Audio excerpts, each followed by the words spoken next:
Good afternoon and welcome to my message of the day. I'm Warren, the rector here at St Columba's.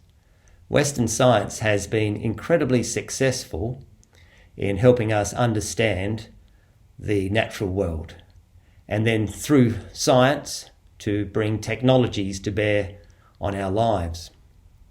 I call it Western science. I know that might sound a little bit controversial because you can read about science in other cultures, in other religions, in other historical periods, but actually it was in the West that science really blossomed. And we might call that, let's call that the scientific method. That's where the scientific method really blossomed to understand the natural world. And at the heart of the scientific method is the insight that the world can be interrogated on its own terms. That might seem like that's obvious, Warren, but actually it's a real breakthrough that the world can be interrogated, can be understood in its own terms. You don't, for example, need a religious text or a piece of philosophy to determine what can and can't be studied or understood in the natural world. And that insight, that's a direct result of Christian theology. Because in Christianity, because of the doctrine of transcendence, which I have talked about before and written about, you can find, if you would do a search on my blog, you'd find some writing about transcendence. It doesn't mean that God's a long way away. It means that God is intimate with us. It's about relationship, and it's about how God is not part of creation. And because of God's not part of creation, God is other than creation. That's why God can be present to every little aspect of it, but also creation has its own integrity because it's not God. It might be dependent on God, but it's not God. And so because of that insight made its contribution to the rise of science in the West. So then Christians were able to, instead of using the Bible to be constricted in their understanding of the natural world, could then actually look at the natural world and ask questions about it in its own right. It's, if you like, a methodology. This is the word I was using on Sunday, a methodology to understand. Now, if you think about the scientific method as trying to understand the natural world in its own terms, it follows that it's not a methodology that can be used to understand God. For that, you would use, for instance, a religious text and other elements within a methodology.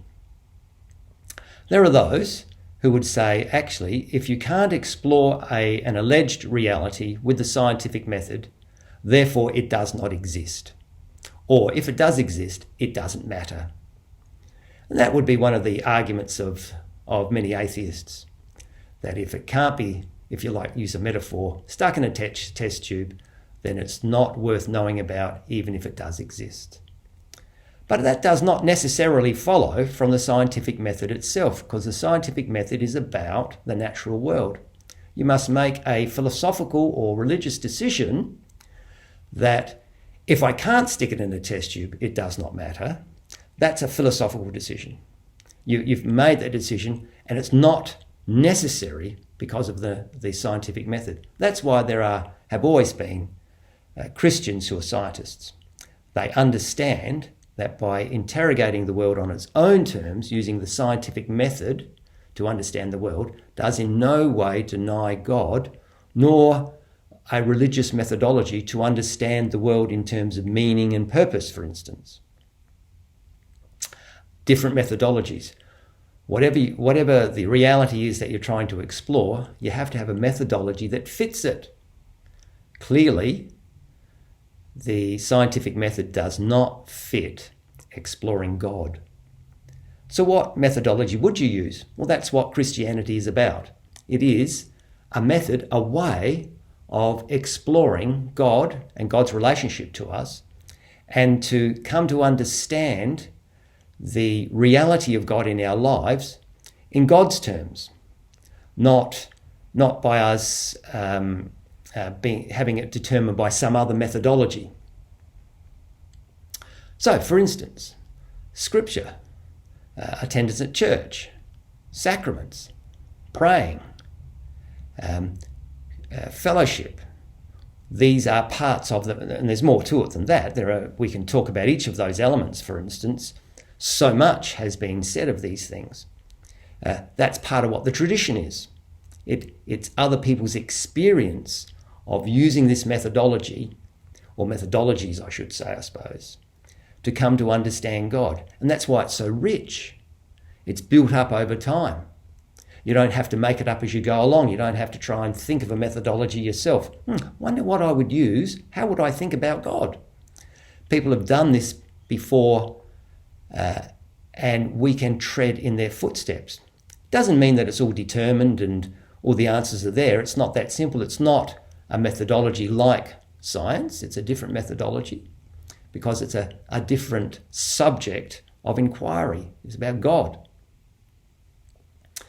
And this is important because there are people that I have met who will tell me that essentially they've stopped going to church, they've stopped reading the Bible, etc. They might say a prayer occasionally and they might hold to what they consider to be Christian values. But actually, when you listen to them speak, it's a very degraded form of Christianity. The methodology has been so whittled down to barely a thread, and it shows. That's one of the benefits of maintaining the methodology. You can actually go deeper and deeper and deeper and not lose what has been gained in your life, in your understanding of God and in your relationship with God. I spoke a little bit about this last Sunday, because I used the example of doubting Thomas, who had his own methodology of what God should or shouldn't do, what Jesus should or shouldn't do for him to believe in Jesus. I want to see the mark in his hands, put my finger in the nail hole. And Jesus explodes those criteria that Thomas had. Anyway, that's a little bit more on methodology. I know it's a funny way to think about what we do in the church, this idea of methodology. But I was just using it as a sort of a comparison and contrast with the scientific method. And partly also to help people to understand when you meet someone who wants to try and say that if you can't stick it in a test tube, it doesn't exist, what you might be able to say back to them. Thank you. Bye-bye.